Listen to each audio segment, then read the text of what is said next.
Is it individual freedom or social accountability? In the sense that if we let people make their own decisions and live life the way they want to live, by their own terms, by letting people live how they think life should be lived, it becomes chaotic, because when do we draw the line between where your freedom stops and where mine starts? Freedom yangu venye tu amesema, as a normal citizen kuna some caveats. Kwa ningekuwa a diplomat ama mse wa gava, a high ranking officer, mmoja freedom yangu inge extend. Unapata? Freedom no longer is subjective. Hello guys, welcome back to another segment. We are looking forward to blessing your time here with us. And as usual, before we start, I'll introduce myself. I'll be your host, Becca. Kindly introduce yourself. My name is Karanja James. Yes. And Boutros. yeah, today we have an interesting discussion. And the topic basically is it individual freedom or social accountability? And I will give a brief explanation on that. Individual freedom is, should you be given the free will to make your own choices and bear the consequences, or we need to communally decide these things are right, these things are wrong, and communally hold people accountable. If I'm making sense. Mnaila. So what do you think, Karanja? I think today's topic is very interesting, in the sense that there isn't a line.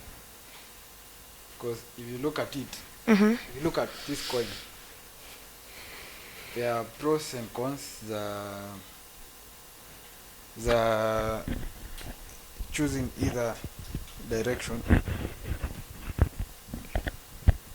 in the sense that if we let people make their own decisions and live life the way they want to live, by their own terms, by letting people live how they think life should be lived, it becomes chaotic, because when do we draw the line between where your freedom stops and where mine starts? Naona, so kutakuwa na overlap. So it's important that as a society we also sit down and try to figure out how we're gonna coexist. Naona, so now when we think of it in terms of coexisting in a society, then it becomes necessary to come to an agreement as a people, as a group, that this is how we ought to live, and these are the rules that we are setting for you to coexist within this ecosystem. Okay. So my opinion is, to sum up what I'm saying, it's not a one size fits all, and it's difficult to constrain ourselves to a particular perspective, because there is the dynamics, the individual freedom na hata social responsibility. It becomes a slippery slope tukianza kusema, oh, now because as a society we said that women must wear hijab kama the Sharia law, and then amongst our women unapata kuna mwenye anataka kuvaa booty short, na not necessarily because they wanataka kukua rebellious for the sake of it, because they are feeling like it. Unaona? So as a society walisema Sharia law is what works for us, but still bado kuna, you cannot satisfy kila mtu in society, but it's necessary for peace sake. Yeah. I'm going to throw a question to you. So, okay, Skavini, I may respond. Which one do you think would be more ideal for a society? Because this is cemetery. Oh, okay. Which one would be better in terms of general outcome? Karaza amekuwa na very interesting points. Again, I believe freedom is an abstract concept. Freedom yangu vile tu amesema as a normal citizen iko na some caveats. But then ningekuwa a diplomat ama mse wa gava, a high ranking officer ama with the sitting government, freedom yangu inge extend. Anipata. So freedom naonanga ni subjective. Juu ile time ya COVID, allegedly the then president and the right honorable were hanging out past curfew hours, ndio? Sisi regular citizens tungekuwa tunapatikana nje, ingekuwa viboko. so another example, Boris nilikuwa PM wa England ama UK. I think ni UK. Okay, UK, England, potato. But it's different. Really? No, I don't think so. United Kingdom ina consist of mtu atanisaidia hapo kwa comments, but UK na England ni tofauti. Okay. So Boris alikuwa na the same thing, same case against him. Yeye pia alikuwa na party past curfew hours, na hiyo pia ndio one of the reasons why our say House of Commons, House of Lords ilikuwa impeached. Yeah, Boris was impeached. So like freedom naonanga tu ni abstract concept. Unaona kama wewe uko ukiwa in your own space, ni una dictate. Na pia in a society there has to be checks and balances. Juu siwezi sema you are free to take my things, I'm free to take your things. Na hizi checks and balances ndio zinafanya we have a thriving society. We are not living like wild animals. Juu unajua law of the jungle, the strong to survive, sindio? Na pia sisi like we are humans, hizi checks and balances ndo tunaziletanga as a result of compromise, unaona? Vitu zenye unadu bora azini affect na zi affect mse mwingine ni sawa. Same applies to me. So unaweza ona like social accountability comes as a result of individual freedom. It comes as ni kama a check. You like at the end of the day you are free.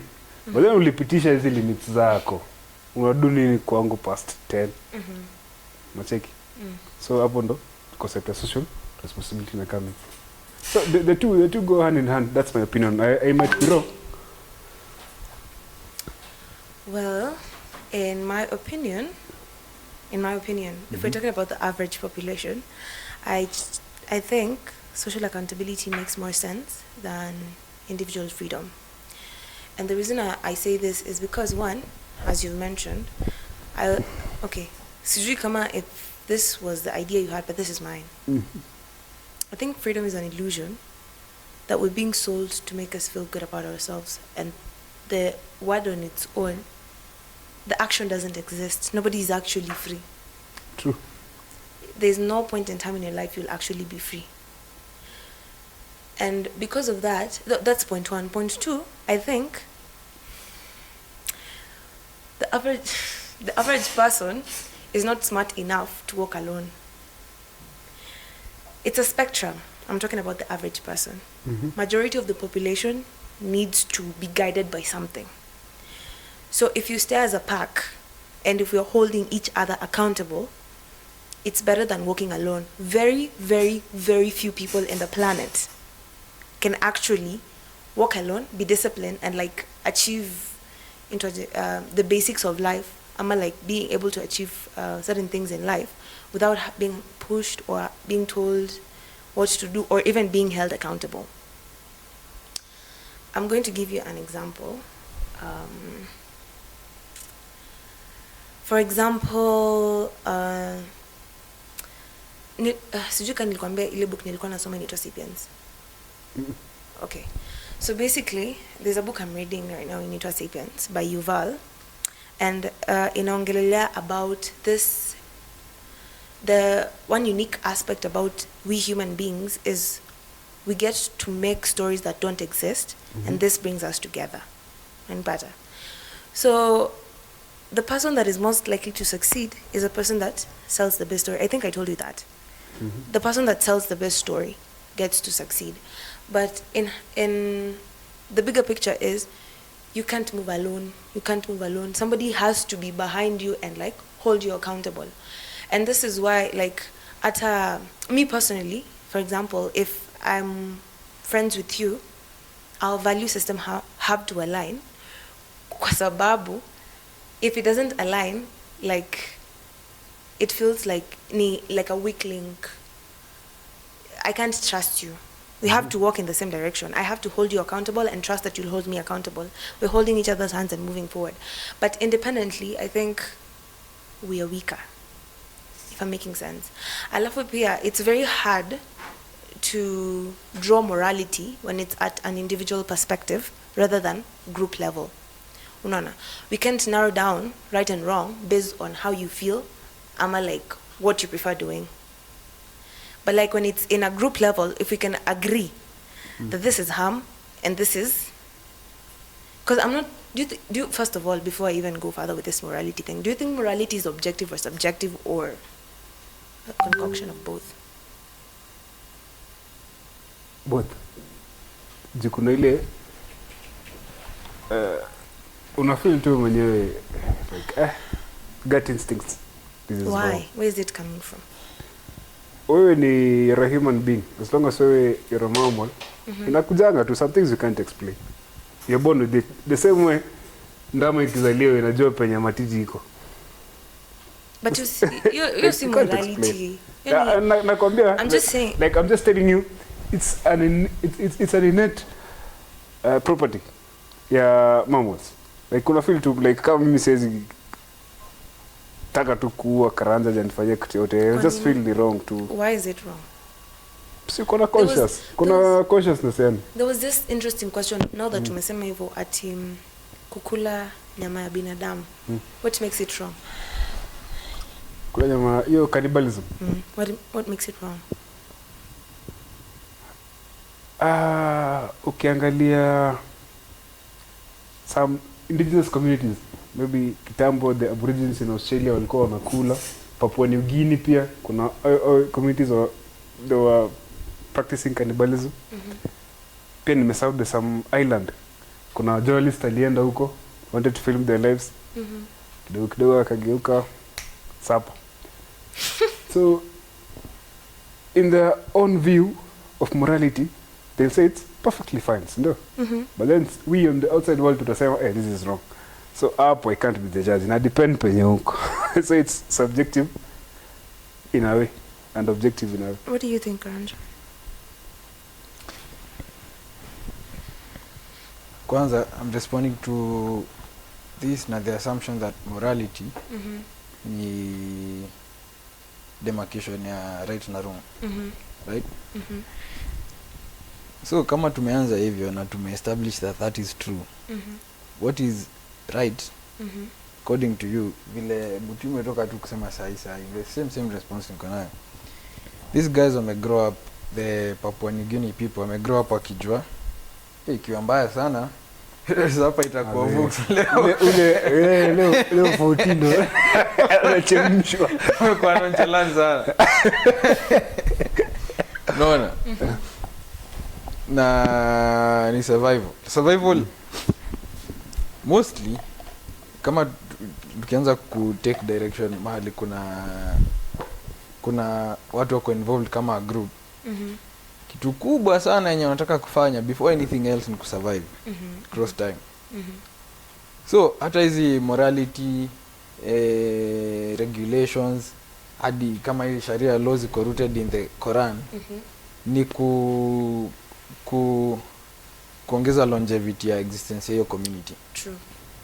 So na wanajaribu kufanya hivyo kwa sababu wanataka, it's our natural instinct kutaka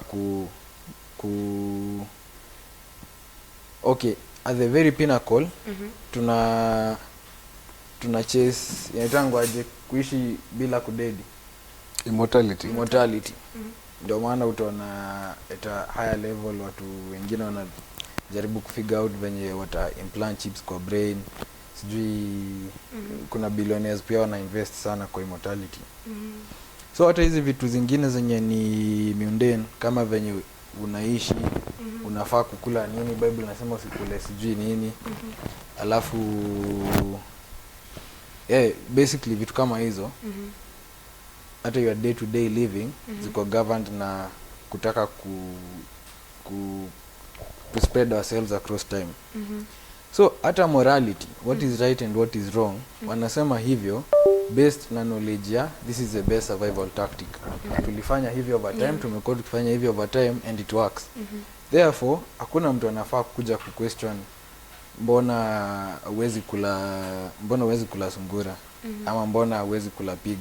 Juu aliangalia probably aliona akona pig ni filthy, pig inakula hii, pig inakula plastics, then akona so eventually juu ya what ina feed on, then you see it could be anything, could be reason ya kutofanya vitu si necessarily. And then you see kwa communities, kwa any given society, morality haifai ku question past, haifai ku make sense kwako, si lazima make sense kwako. Tambiwa si hatukulangi, Bible imesema. Ama kimila hivi ndo tunafanyanga. Unaona, ukishaambiwa kimila huwezi enda past kimila juu kimila haifai kugana na mila. But pia kuna wisdom kwa the ways, the lives, the way of living ya mila, dini, vitu kama hizo. But si necessarily true that hii dini yenyu ama vile mila yenyu mnafanyanga ndo necessarily the right way ama the only way yenye unaweza survive.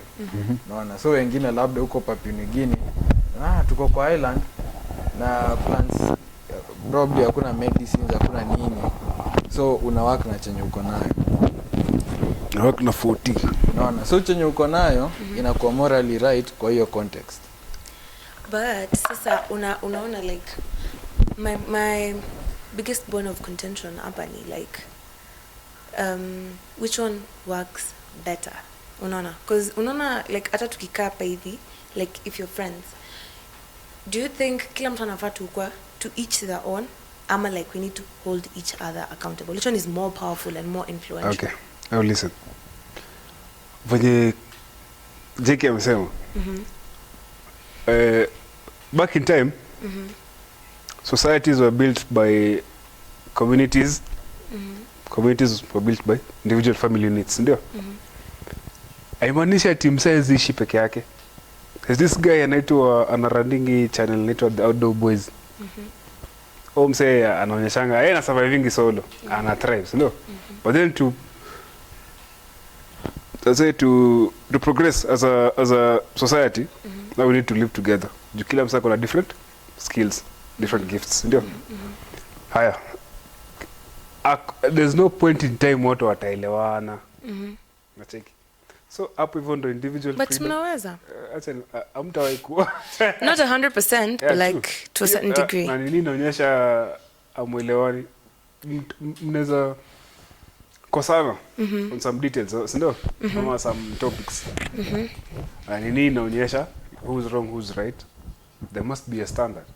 Na hii standard ndo inakuwa referenced by umesema societal what?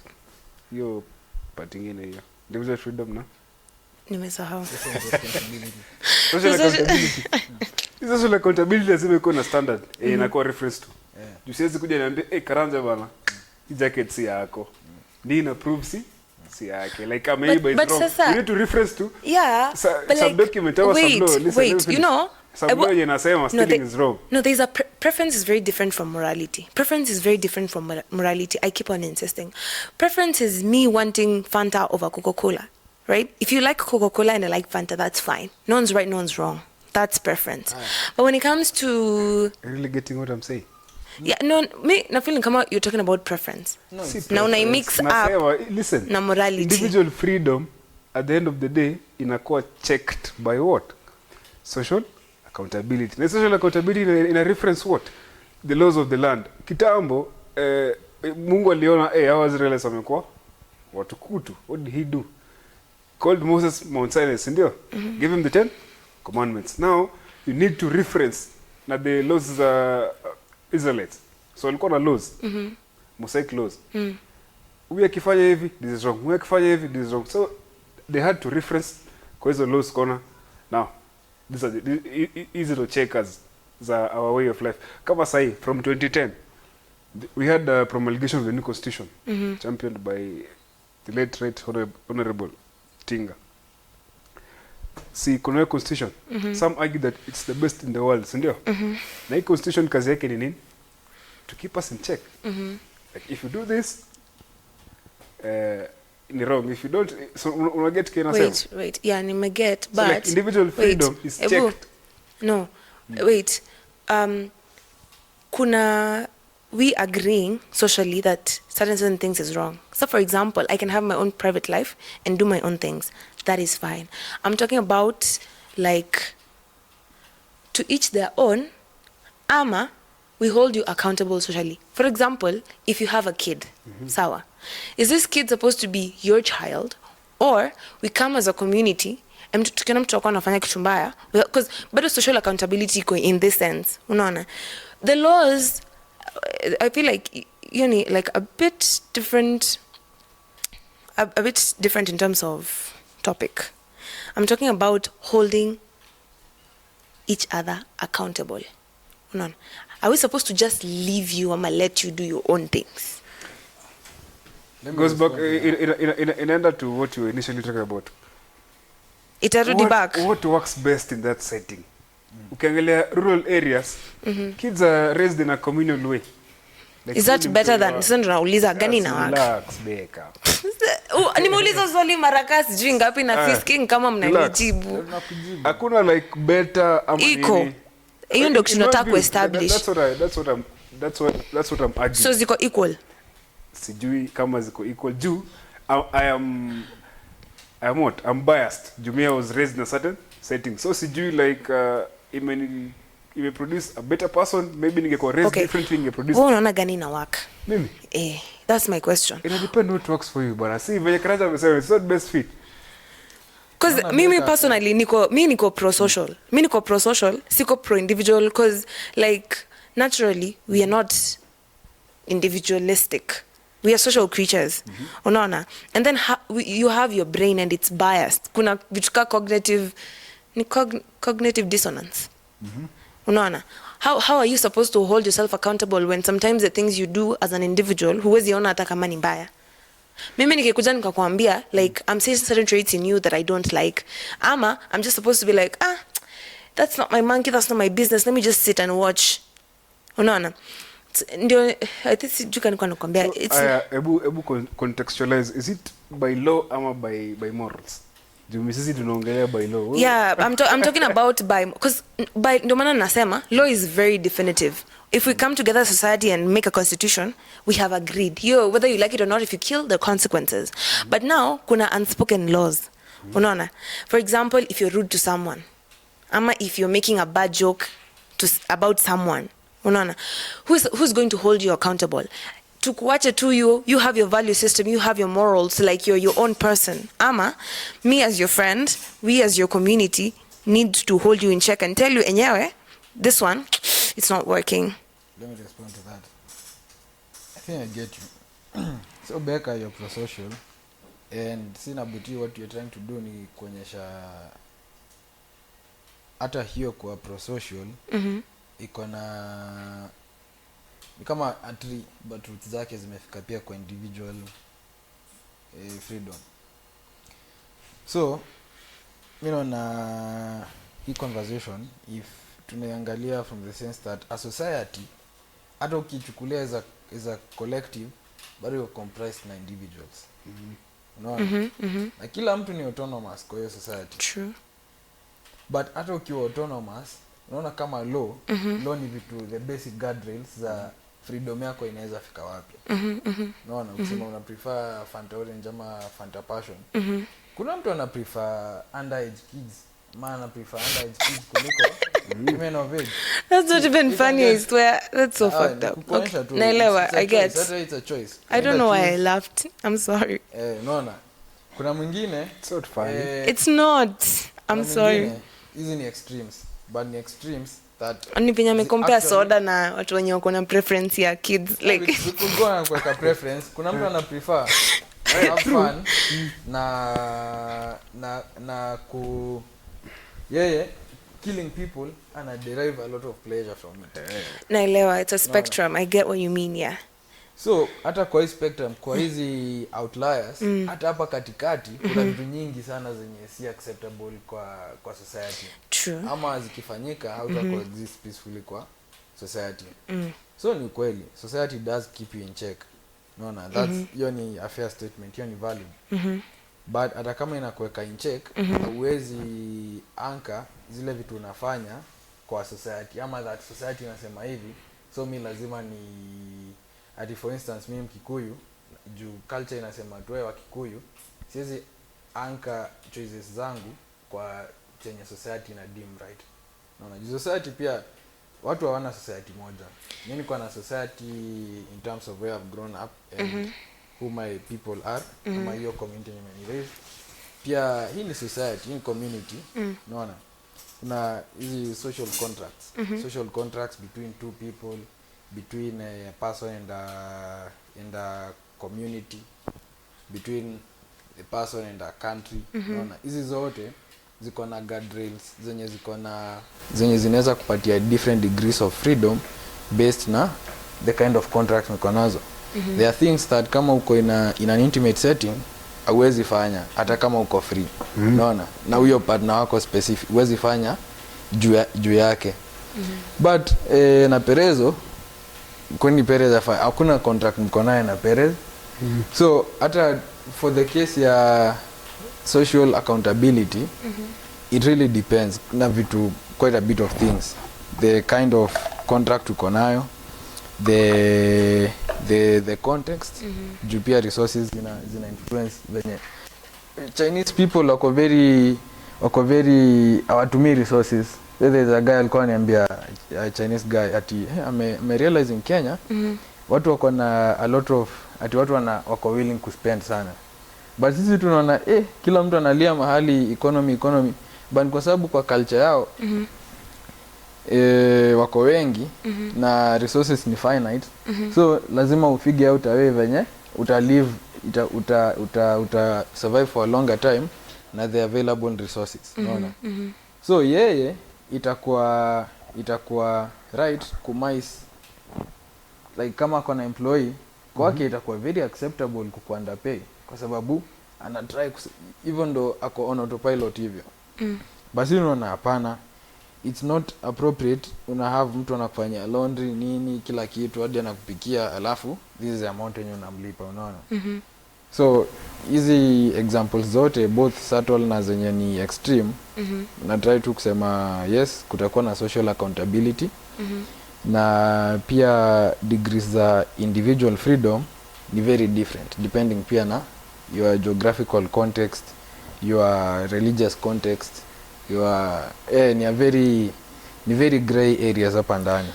Okay, also another thing, in my opinion, I think giving an individual the burden of individual freedom is also a lot of I think hata wewe ungepewa your deal, it looks like a good deal but it's not, because with great freedom comes great responsibility.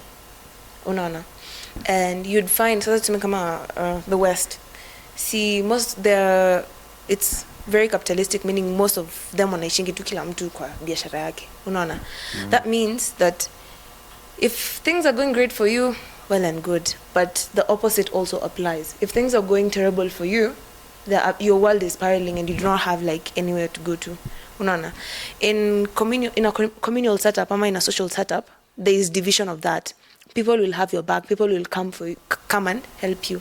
Like nafili kama saizi hata ukiangalia like right now, because I feel like there's a tug of war for both in the current setup, especially for our generation.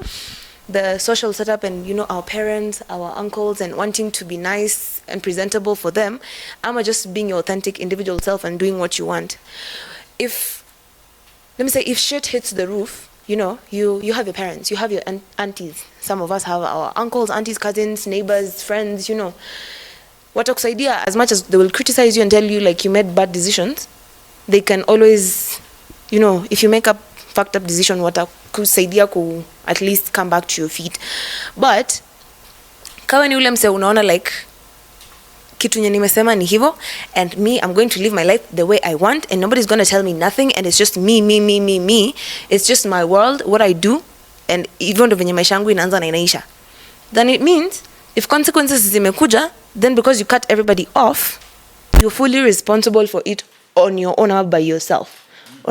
But your brain does not have the capacity to hold suffering to that degree, and that is why social, what is the role of us being social? Ushajiuliza like significance ya sisi ku interact together, ama like why the heck do you care about your parents? Why the heck do you care about your friends? Why do we need that as human beings? Is it necessary? Like, is it really necessary? And if it is, why is it? I think Butia, I agree na yeye akisema unaweza ishi hata peke yako. Na my concept ya sisi kwa social vile umesema mostly iko grounded in survival. Unaona when shit hits the fan unataka kukol. But sasa tukienda a little above that tuseme you have $1 billion in the bank. Hapa shit will not hit the fan. Never. Haita hit the fan. But to kuni upside down. Okay, now I think I'm starting to talk to men. Kwa sababu you see, no. See it's Inaweza. Let me explain to you how. Kwa sababu there's no amount of money, for example, that can buy your dead daughter. True or false? That's another avenue. Nimekuuliza tu a very simple question. Don't complicate it. Yeah, exactly my point. And you cannot separate these things. I keep on telling you all the time. It's part of your existence. Now, you keep on asking me why I keep on planning for the future. I'm always very hyperfixated on planning things. It's because I am not exempted from experiencing these things. So are you. You're not special. And because you have the probability of experiencing this thing, you try and take the best precaution to handle yourself when such a thing happens. It's not like unaishi maisha yako kusema. So are you prepared to lose someone you love? I'm not actively living as if somebody is going to die, but I'm also not oblivious of the fact that they can die and I love them and it's going to hurt me. It's going to make me feel some kind of way. Unaona?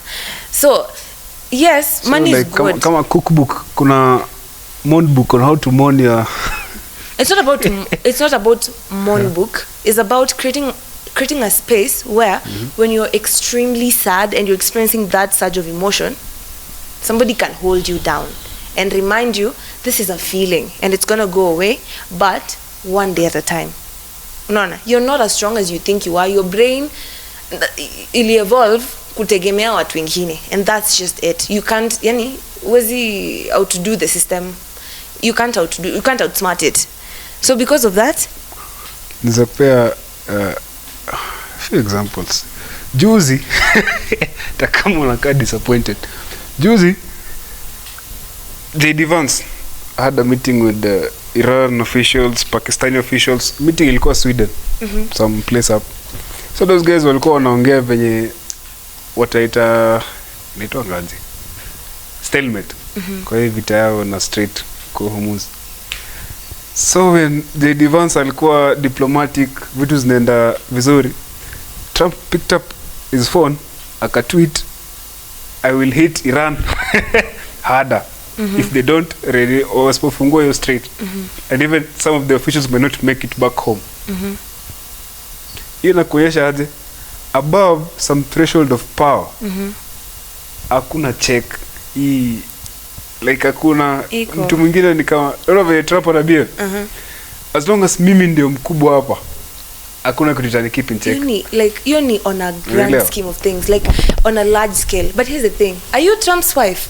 Of course the answer is no. So wewe Trump akionga na shida sanya anaenda kulala na Melania haukuangi. You don't know what they're talking about. Because here's the thing, yes, I don't know, but here's the thing, me I'm pro social.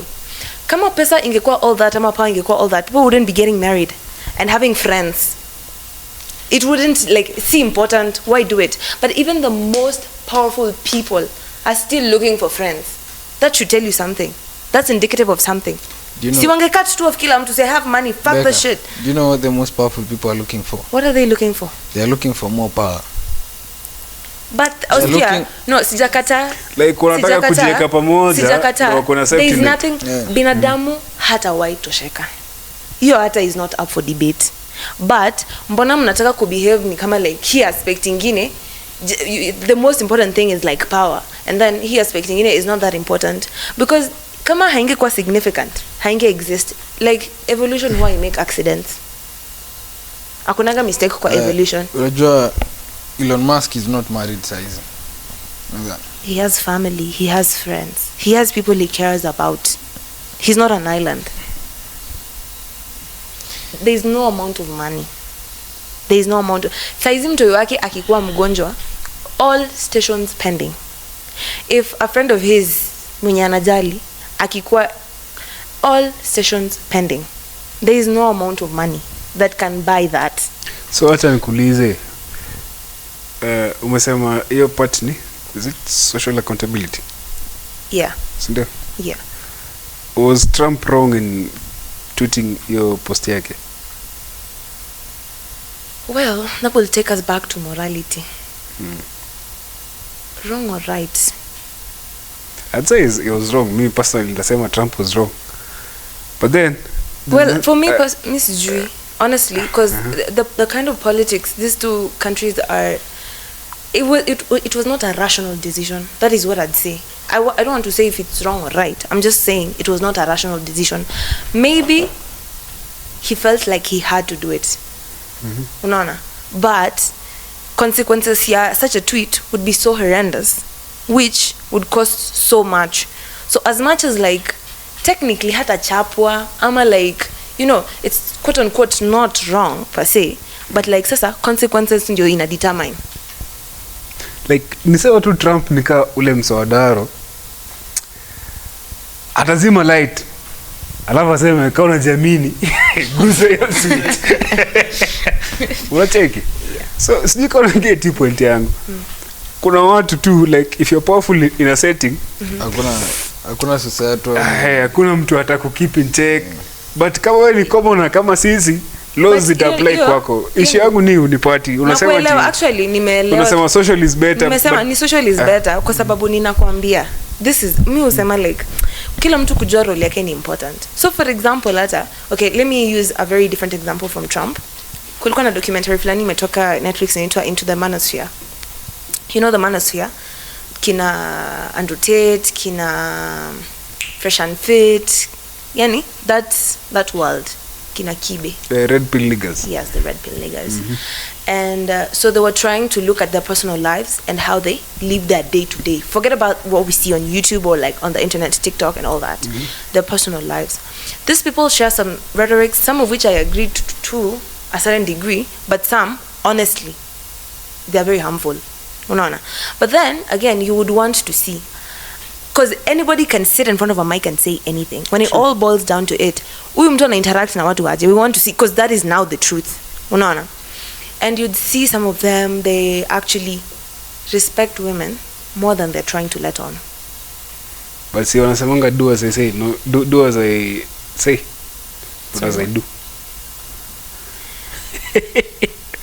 The problem with that is you're preaching what about drinking alcohol ama ni vice versa, I don't know. But nakuelewa issue yangu ni mimi sita blame our say sana. At the end of the day who consumer ni mtu mkubwa, so mimi siwezi kuja ni disrespectful towards you Becca. Jo Andrew Tate alisema I should be disrespectful. Me I started watching Fresh and Fit nikiwa sijui first year ama second year. Hiyo time hata iko imeblow.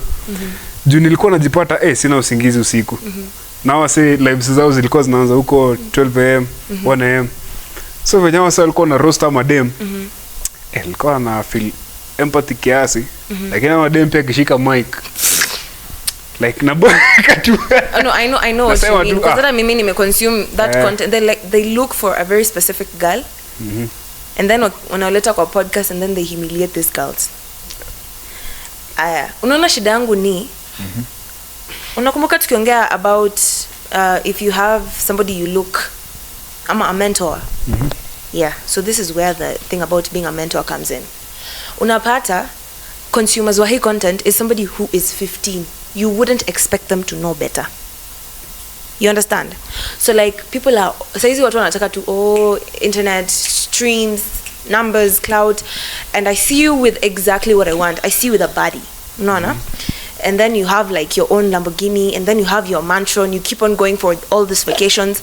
An average human being wants to experience these things. And now imagine a 15-year-old boy who's logging onto the internet, like maybe amechoka na maisha, wanambuli shule, ama madem hawamtaki, and then akaingia kwa internet, and this is the first kind of content they're consuming. And this is the first kind of girls they're interacting with. Wouldn't you say that this would shape the perception about women? Now, when it shape perception yao waki grow up. I'd say it cuts both ways. There's some things I say the same way kama wewe nita-agree on some of the sentiments wana air on their channels. Some things nita disagree nazo. But at the end of the day, I always limit ati wasiseme hiyo sasa nikao utakuwa una limit the freedom of speech. Na pia huwezi limit mtu asiconsume. Huwezi limit labda. So it all boils down to simasikia UK wamebana watoto because it's very it was bad. It was bad. Inafika place ni au ma boys wanakuja, they meet these guys and they're like fuck women. Is that the kind of society we want? Nani mwasema fuck women? No, there is a video of kijana anaitwa nani? Alikuwa anafanya na kina Fresh and Fit. I've forgotten his name. But the like host. Host ama? Yeah, he was not a host, he was mostly a guest because he pia alikuwa a streamer and he had his channel. I've forgotten his name. Andrew Tate. Not Andrew Tate. Andrew Tate is like the least worst of them. But like there is a bunch of them. Nimesahau jina yake. He went to like and alikuwa kwa airport, and then these kids came and they're like, we are your huge fans, oh my god, fuck women. Adi alikuwa like surprised, was like, okay, like you do not want people walking in the planet. Like I say to myself every day, like you don't want young girls or young boys thinking that fuck men ama fuck women. Unaona, experience itawashape huko mbele, but like you wouldn't want them to grow up in that idea.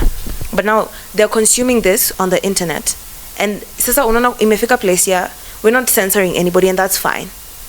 So like acha nikushauri hiyo case ya UK nasema nita disagree na wao. Ilikuwa states states wameban Miami wameban kuban nini content yao si wali wa nini demonetize YouTube, and then they were like I don't know if right now wamerudishwa. Asnoje hiyo ina lead to kitu inaitwanga stress and effect when you are trying to censor information.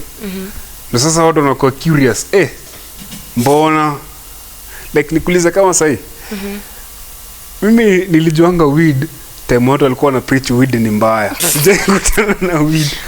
So like nikakuwa curious, mbona weed ni so hiyo ni result ya stress and effect. So the moment mnaban but see fuck women like unipati, I'm not in support of what they're saying. Nasema tu once our censor this type of information evil sana ina create your stress and effect, so now inakuwa more popular. Unaget? So like mi sitasema ati ni mbaya, those guys wako na freedom of speech. Actually hata US ndo place unaweza bonga shit too. Let me finish my point. So I'm not saying that ours are wrong. What are they doing to counter hii information? Ndio na maana nakwambia, and this is why when you're mtu alisema before mfamanisho podcast mnafaa kupatiwa license, because you are not supposed to talk about a topic or you're not professional enough to contribute in. Unaona, if you haven't done research, if you haven't studied or like looked into it, why would you come in front of the camera to share your opinion on it? That's one. Two, hii situation inakuanga very tricky. Wewe unajua wewe unakuanga like a special case. Simeza. I think I'm right. No, you can't. Hata shule tunatrainiwa kuandika opinion pieces. Yeah, that's between you and your lecturer, not between you and a million people, 40 million subscribers.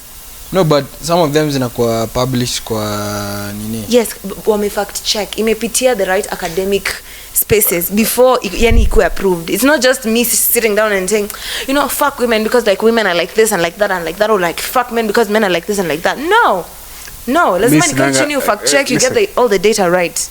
Sinanga TikTok, but niliona msali aliposta TikTok kuna sections msali atanishow. Siji FYM ni tuaje? Kuna section ya hiyo, then kuna section ya STEM, ndio kids. STEM I guess ni watu wamefanya the research purpose. No. I guess ni watu wame Mimi nakwambia sio. si hivyo.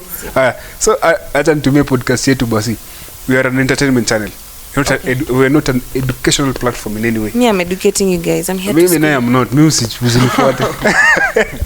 Me, I'm here to school you. I'm informed and I will teach you guys. Na hiyo ni nini inaitwaje? That's a warning. Mimi kitu yote nasema, that's my opinion. Mtu asikuje kusema ati alisikia nikisema.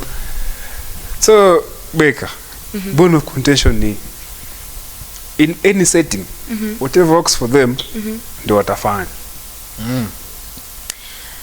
When you, unajua, we're talking about survival. Not sure some people are just trying to survive. But mi naona with the era of social media, there is a very huge gap imekuja kwa sababu people are just saying what they want, and then the more articulate you are, the more confident you are, ama like the more wealthier you are more influential. Connection is the halo effect. Just because you have money doesn't mean you're smart. Worse still, just because you have a degree or you're a graduate doesn't mean you're smart. But it could hint. It's an indicator, yes, but that's what a halo effect means. Kwa sababu nimeona, I'm judging the rest of you just by the first view. But that's not it. Unaona, hizi vitu ziko more intimate. The real problem inakuja kwa intimacy. When I meet you kwa ground, tuna interact aje.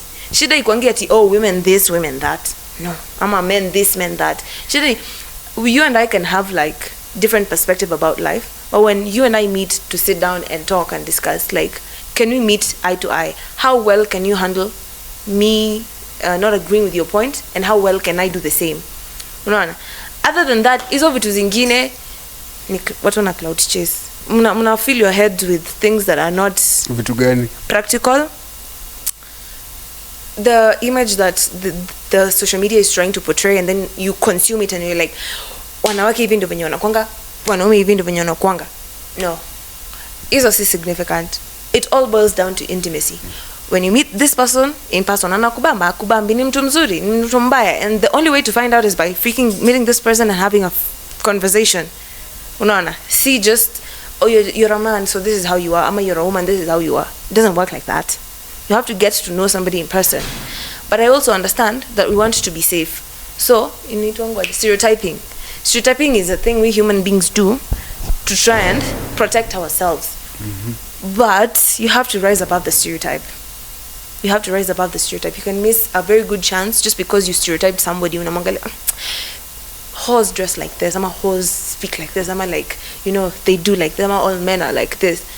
And then turns out this guy was just like, out of the 365 days, this was just the one they felt like expressing themselves in that way. And you're summing up their whole existence based on maybe 1, 2, 3 interactions, which is not fair sometimes. Tumedigress kwa topic. I'm seeing time yetu inaisha. So topic ilikuwa individual freedom versus social accountability. And I'm just going to wrap mine up before we close up. I still think holding people accountable socially is way better than individual, because nimesema freedom an illusion. I don't think it exists. You are never free. You do not have hizo choices zenye una make ziko influence na venye una feel about wazazi wako, venye una perceive friends wako, vitu zenye umefunzwa shule. So yani hizo choices zenye una make already ziko influence na so many other people ama so many other factors. So just by the fact that you're thinking that this is my own choice, you're in a delusion. So nikuulize, what standard does that society use to keep you in check? Keep you in check. Jivo ume describe, umesema kila msa kona flaws, ndio? Shame. Kila msa kona flaws. Yeah, shame. Si wewe pia sisi ni society hapa. So unataka kusema je mimi na huyu we can check you yet pia sisi we have flaws? Because kitu nye ina harm life ni mbaya. Kitu ina harm life generally ni mbaya, unaona? And then hiyo ni mbaya, si uende umedecide na your individual. Yeah, because here's the thing. We need to have like also a discussion about morality and where morality came from and how we come to decide what is right and wrong. Because for me personally, I think anything that harms life is bad. Unaona? But I usually don't look at people in the lens of good and bad, because good people do bad things and bad people do good things. So it's very gray. But wewe ukidecide ati you do not care about what anybody else is going to tell you, or you become problematic to everybody else and sometimes to yourself.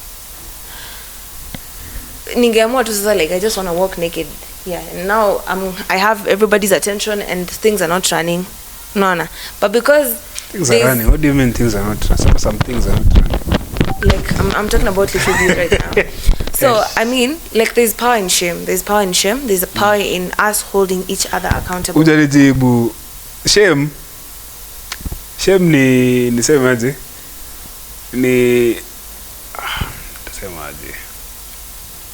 Shame ni kama shame ni one of the ways. Si ways. Ni kama hiyo tend to mean kama a court setting. Shame ni kama hiyo sentence, ni kama ruling like sasa wewe tushakujudge you're wrong. Now let's shame you.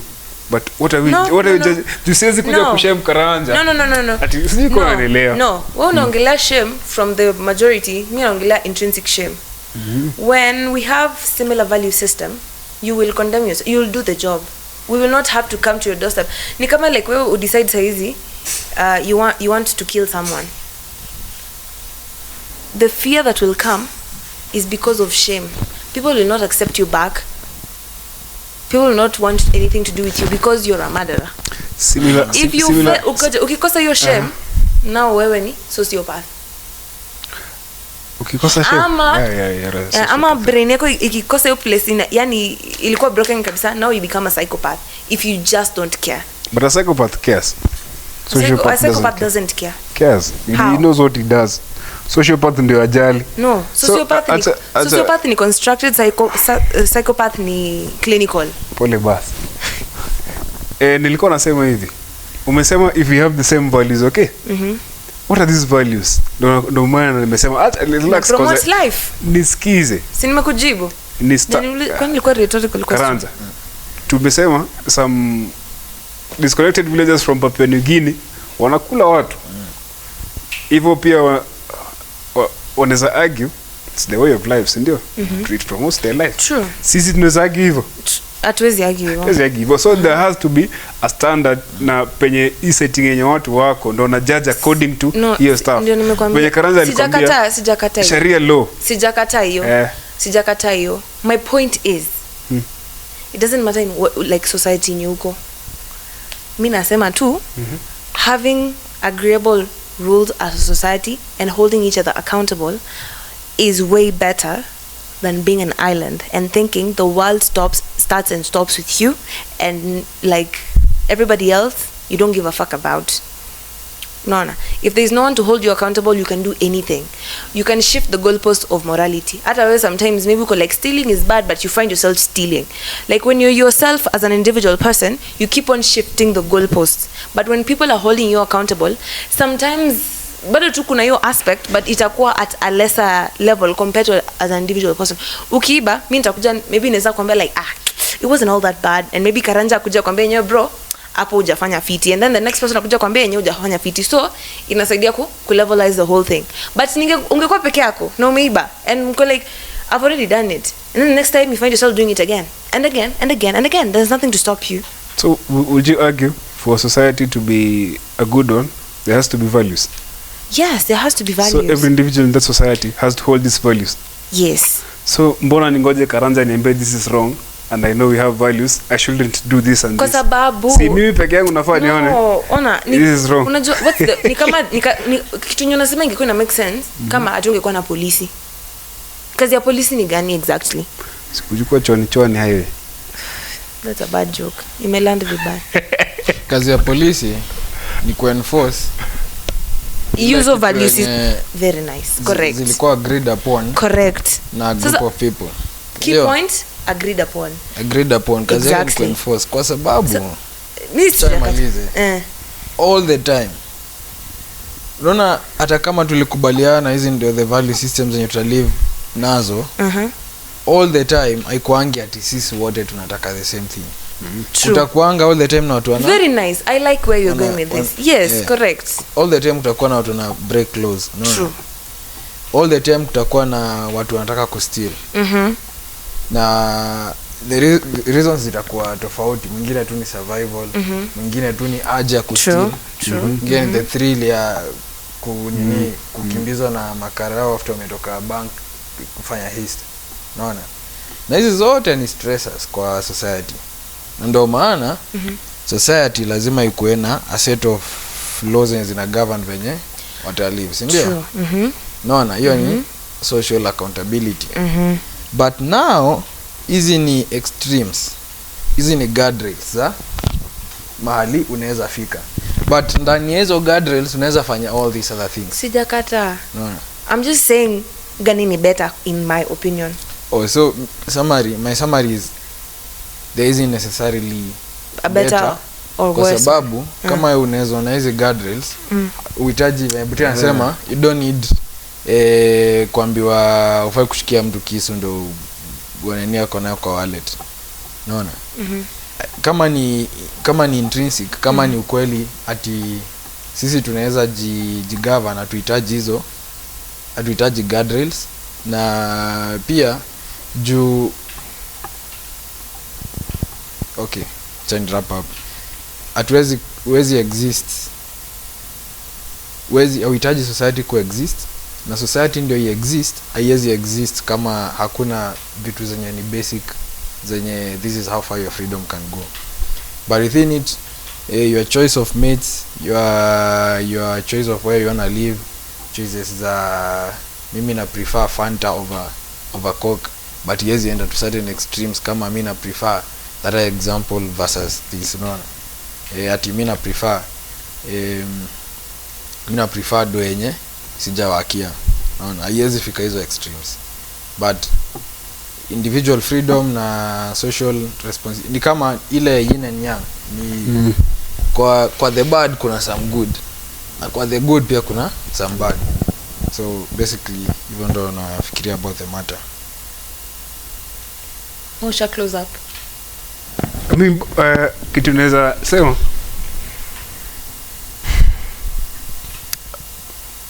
we were having the same point na Karanja, we just had different approaches. Jumina naona individual freedom as much as it's an abstract concept iko sawa. Juu ukiangalia mimi naweza ishi peke yangu, Karanja anaweza ishi peke yake, but as a society we need to thrive. Asiezi thrive solo, as much as I can live alone, I cannot thrive alone. So I need him, but then mkwambia we are different. At some point kuna place itafika kutakuwa na friction. Ni need to keep in check. Then inakuja what? Social accountability. Social accountability. Social accountability doesn't come from thin air. Yeah. Inaweza kuja from written documents, ama oral tradition. Okay. I get. So I'd say the two work hand in hand. Another thing naweza sema pia individual freedom pia ina depend na power rankings. Trump anaweza sema shit yote. Mimi nikisema kesho asubuhi niko milimani low courts. Si ndio? So tuishi tu mazee. As long as unajua ni kitu fiti, wewe fanya, kama ni mbaya chore. Kama ni mkulima mdogo jikubali. Anyway, so I think that would be it for today. Me, I still think we are better together than alone, and it is easy to hold each other accountable if you're together than if you're living as an individual, or you are of the perception that it starts and ends with you. But hii topic ni like very broad, venye mmeona inaguzia morality, inaguzia, it touches so many things. So we're gonna like do a different segment talking about hizo parts zingine. But for now, we are going to call it a day, and thank you for joining in. Don't forget to like, share, subscribe. See you next time.